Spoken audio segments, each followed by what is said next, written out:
Nous n'avons plus besoin des ingénieurs au Cameroun. Pour ceux qui ne me connaissent pas, je suis Kessel Djomo, le fondateur de la start-up Building Troxal, qui est une start-up de généralité et de maintenance des travaux du bâtiment. Le message que je vais vous apporter aujourd'hui est un message suffisamment pertinent, un message qui va générer beaucoup d'interactions, des commentaires, des injures de part et d'autre. Tout simplement parce que ce message va choquer beaucoup d'entre vous, à savoir les ingénieurs, les techniciens et même ceux qui ont des rêves de bâtir une maison. Je veux d'abord commencer par vous dire que nous n'avons pas besoin des ingénieurs au Cameroun pour le moment. Il y en a trop qui ne nous servent plus à rien. Nous avons besoin des techniciens d'abord. C'est la première chaîne de production dans le secteur du bâtiment. Parce que ce sont ces techniciens qui réalisent. Ce ne sont pas ces ingénieurs qui bâtissent des maisons. Ce ne sont pas ces ingénieurs qui élèvent des murs. Ce ne sont pas ces ingénieurs qui crépissent des murs. Ce ne sont pas ces ingénieurs qui mettent de la peinture, qui mettent des carreaux, qui font du staff, qui font de l'électricité. Non. Ces ingénieurs ne sont que là pour quantifier le matériel à utiliser dans les ouvrages. Ces ingénieurs ne sont que là pour calculer, pour évaluer les contraintes que le bâtiment peut subir. Oui, c'est quelque chose d'important, quelque chose de très important. Mais en fait, il y en a déjà ceux qui peuvent le faire. Ils sont suffisamment nombreux. Ceux qui réalisent ne sont pas nombreux.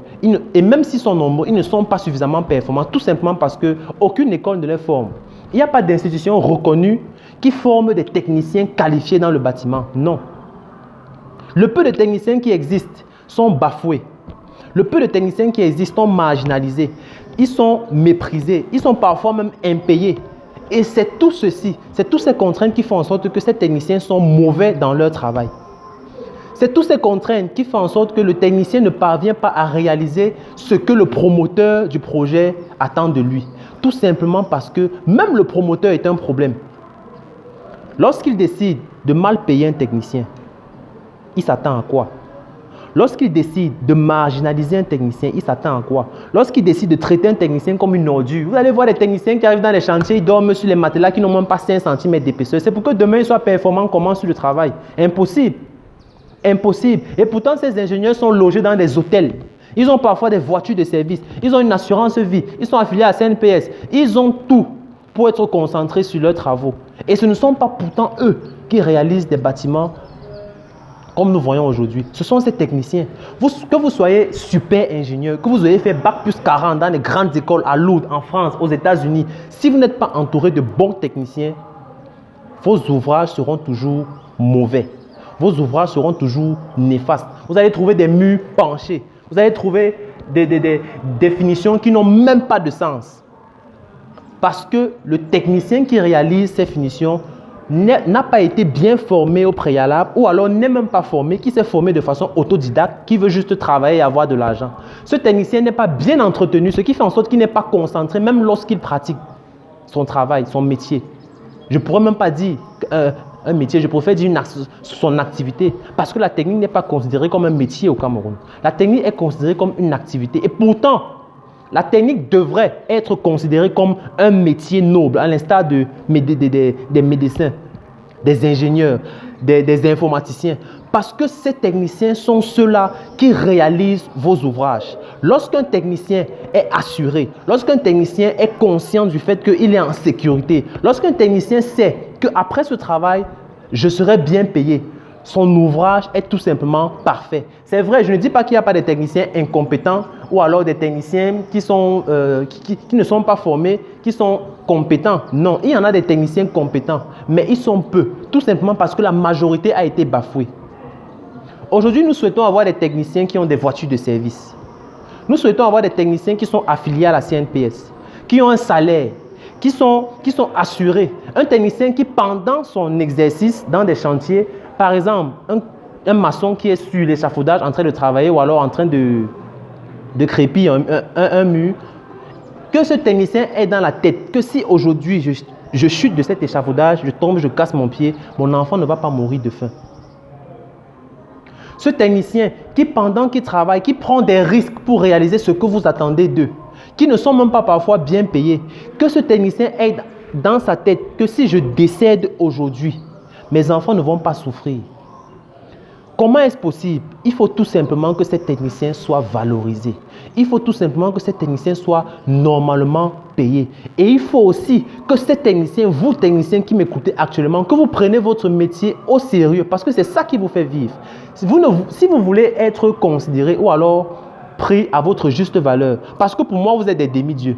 Oui, le technicien est un demi-dieu. Ce sont ces techniciens qui bâtissent le monde en silence, mais qui ne sont pas mis en exergue. On voit beaucoup plus des ingénieurs, on voit beaucoup plus des architectes, et pourtant, même le technicien devrait être valorisé à sa juste valeur.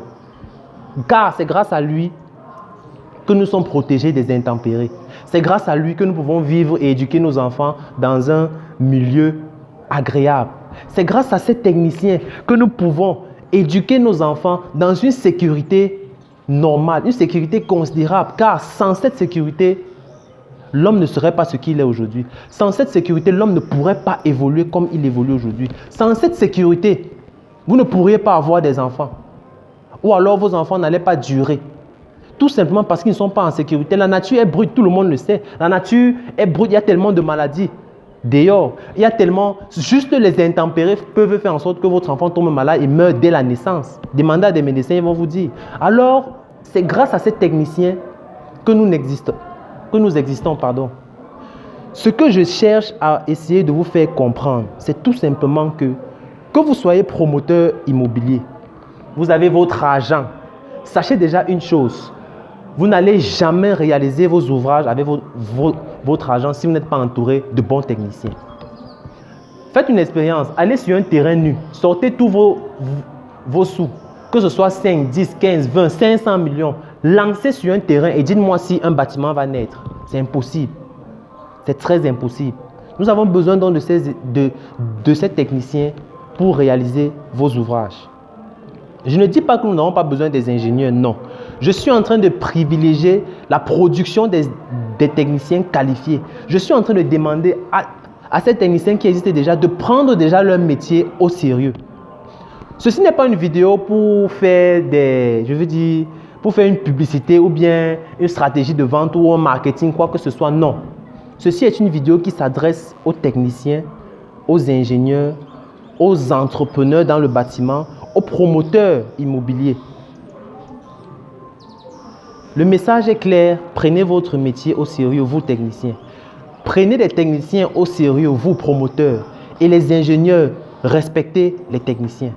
Traitez-leur normalement, car c'est eux qui réalisent vos idées, c'est eux qui réalisent vos pensées, vos calculs. C'est grâce à eux que vos calculs sont respectés. Parce que vous-même, vous n'avez pas la compétence pratique d'entrer sur le terrain, prendre une truelle et un papin, commencer à élever les murs. Vous n'avez pas cette compétence pratique pour crépir un mur. Vous ne connaissez même pas par où commencer lorsqu'on veut mettre les carreaux. Vous savez juste qu'il faut mettre les carreaux, il faut faire ceci, il faut faire cela. Et pourtant, pratiquement, vous ne connaissez rien. Formez-vous même dans un secteur du bâtiment, dans le sens pratique, pour même pouvoir impressionner vos techniciens sur le chantier.